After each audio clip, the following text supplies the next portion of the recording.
அஸ்ஸலாமு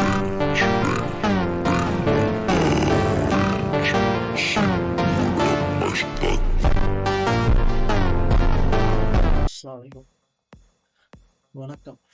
எல்லோரும் என்ன கதை? நான் இதால் வரைக்கும் இப்படி புக்கில் எழுதி நோட்ஸாக தொகுத்து உங்களுக்கு உத்தரவும் சொல்லி கொடுத்துடல.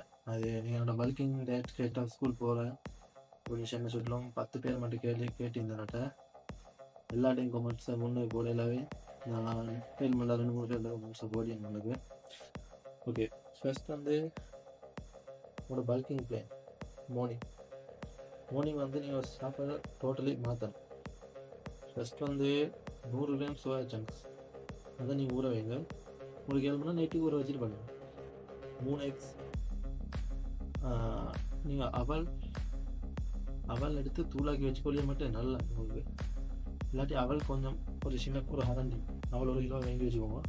அவள் ஒரு சின்ன கரண்டி, சின்ன கரண்டினா கொஞ்சம் ஒரு 50 கிராம் மாதிரி. அதையும் சோயா சங்க்ஸையும் ஊற வச்சு அதோட 3 முட்டையை உடச்சி போட்டு பிளெண்ட் பண்ணுவோம். நல்லா பிளெண்ட் பண்ணுவோம். பிளெண்ட் பண்ணிவிட்டு உங்களுக்கு ஒரு சில்லி பவுடர் ஒன்று வாங்கி வச்சுக்கோங்க. இல்லாட்டி நீங்கள் உங்களுக்கு அளவாக தெரியுமில்ல வச்சுக்கோ. கொஞ்சம் மிளகுத்தூள் கொஞ்சம், அடுத்து உப்பு கொஞ்சம், மஞ்சள் கொஞ்சம் போட்டு நல்லா பிளெண்ட் பண்ணும்.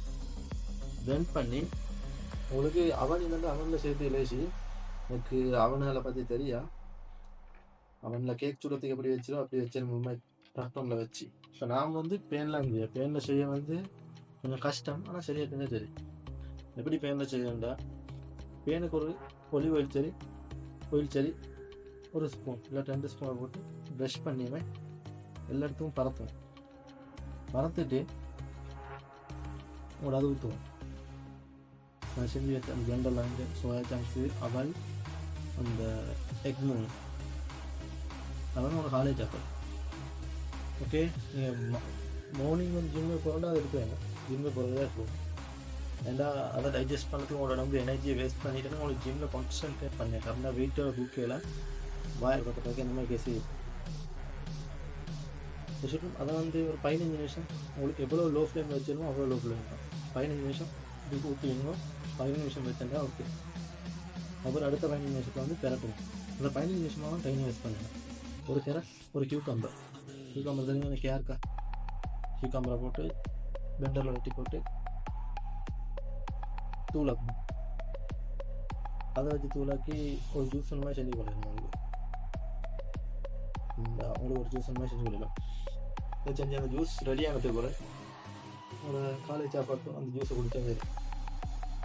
இப்போ வந்து பிஃபோர் ஜிம், ஒரு ஜிம்மை போட்டு முன்னுக்கு ஒரு சாப்பாடு உங்களுக்கு தேவையான சாதம் வந்து எழுதி வச்சுக்கோங்க. 100 கிராம் பாதாம், 100 gram walnut, 100 gram chick peas, அடுத்து ஃப்ளெக்ஸ் சீடன் ஒரு சீட் வந்து நீங்கள் கடையில் வைத்து பாருங்கள். ஃப்ளெக்ஸ் சீட் வந்து கூகுள் பண்ணி பாருங்க.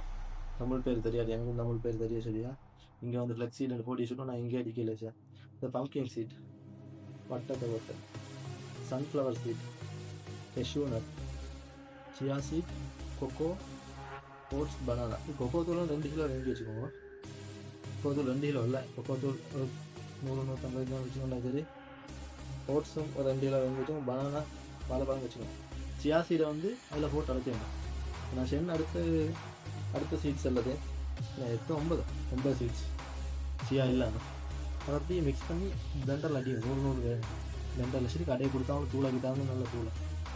அதே போல் அதை எடுத்து உங்களோட நீங்கள் செய்கிற மெத்தட் வந்து இப்போ வந்து நீங்கள் நைட்டுக்கு தயிர் சரி, யோகட் சரி அந்த பிளெண்டர் கப்பில் இல்லாட்டி நல்லா மூடி வேண்டிய கப்பில் போட்டு அப்படின்னா அந்த பவுடரால் 2 கரண்டி, சியா சீட் 1 கரண்டி, 2 ஸ்கூப் யோகட் கரண்டி அப்படியே போட்டு வச்சிருவோம். அந்த 8 ஹவர் அதை வச்சோணும். 8 ஹவர் வச்சா தான் அழிச்ச பைத்தான் ஆசிட் 2 ஆசிட் வந்து போகும். பைத்தான் ஆசிட் அதை 8 ஹவர் வச்சாமல் உங்களுக்கு எடுக்கும், பிரச்சனையே இல்லை. ஏன்னா அவங்களோட உடம்பு தேவை நம்ம விட்டமின்ஸும் அதில் கிடச்சி இல்லை. பைத்தான் ஆசிட் தெரியறது முடியல. அப்படி வச்சுங்க. அதை கூட வெண்ணெயோட பிளெண்டரில் போட்டு கொக்கோ தூள் கொஞ்சம் போடுவோம். ஓட்ஸ் தேவையில்லை. ஓட்ஸ் மட்டும்தான் ஒரு கரண்டியை போடுவோம். வச்சு வாழைப்பழம் வாழைப்பழத்தையும் போட்டு அதை பிளெண்ட் பண்ணி உங்களுக்கு ஜிம்மை போட்டு உங்களுக்கு குடிச்சிடலாம். உங்களுக்கு வேணுமெண்டா அதில் செய்ய மெத்தட் வந்து உங்களுக்கு அதில் காஃபி ஒன்று போடணும். அடுத்து உங்களுக்கு காஃபி வேணும்டா காஃபி, இல்லாட்டி மைலோ நெஸ்கேஃபே அவங்க கொஞ்சம் போட்டுருந்தா சரி. அடுத்து அதையும் போட்டு நல்லா பிளெண்டர் பண்ணி குடிச்சேன்டா உங்களுக்கு ஜிம்மை பொறுத்த முன்னுக்கு எனர்ஜி பூஸ்ட்டுக்கு வாழைப்பழம். இதில் உங்களுக்கு கிடைச்ச போகிற பெனிஃபிட்ஸ் என்னடா, ஸ்ட்ராங் போன், இந்த மெக்னீஷியம், கால்சியம் வச்சு, லீன் மசில், ப்ரோட்டீன், ஒமேகா 3 எல்லாம் இந்த இதில் இது ஹெல்த்தில் கொண்ட முடி கொட்டுறதுக்கு நல்ல இதுக்கு. உங்களோட தோல் பளபளப்பாகும் இந்த ஜூஸ் நீங்கள் டெய்லி குடிச்சோங்க. உங்களுக்கு வந்து கான்சன்ட்ரேட் பண்ணணும். அடுத்து உங்களோட ரிகவரி சோனாங்க ஜிம்மை பொறுத்த உங்களுக்கு மாற ட்ரிக்ஸு. ஜிம்மை பொறுத்த ஹெவியான மீலாக திட்டுவாங்க. அடுத்து நீங்கள் ஒரு நாளைக்கு 2-3 முறை சோறு தின்னணும். அப்படின்னா சோத்தில் எவ்வளோக்கு ஒரு 170 கிராமாவது கோழி வச்சோம். இல்லை ஒரு நாளைக்கு 500 கிராம் கோழி நீங்கள் தின்னணும். கிடையணும் ஒரு 200 கிராம் அரிசி, சாதம் சொல்லி ஆக்கின அரிசி, அதில் ஒரு 100-150 கிராம் கோழியை போட்டு தின்னணும். இல்லாட்டி வேலையில் கோழியை போட்டு தின்ட்டு அதை இப்போ நீங்கள் ஸ்கூலுக்கு போகிறாங்களே, ஆனால் ஸ்கூலுக்கு வந்து நீங்கள் வேறு சாப்பிடணும் ஒன்று வேணாம். சோறு கொஞ்சத்தையும் அதில் கோழியும் போட்டு உங்களுக்கு கறியம் பண்ணால் கறியம் போட்டு கொண்டு தின்னுவோம். நீங்கள் இப்படி தின்றா தான் உங்களுக்கு உடம்பு சேஞ்சு, இல்லாட்டி உங்களுக்கு உடம்பு செஞ்சல சின்னதுக்கு. அடுத்து கறி ஆக்கி மேலே எள்ளு விட்டுலாம் இப்படி தான் தேங்காய் பாலை போட்டு அப்படி இதாக்கி அவங்களுக்கு கறி ஆக்கி கோழி ஆக்கி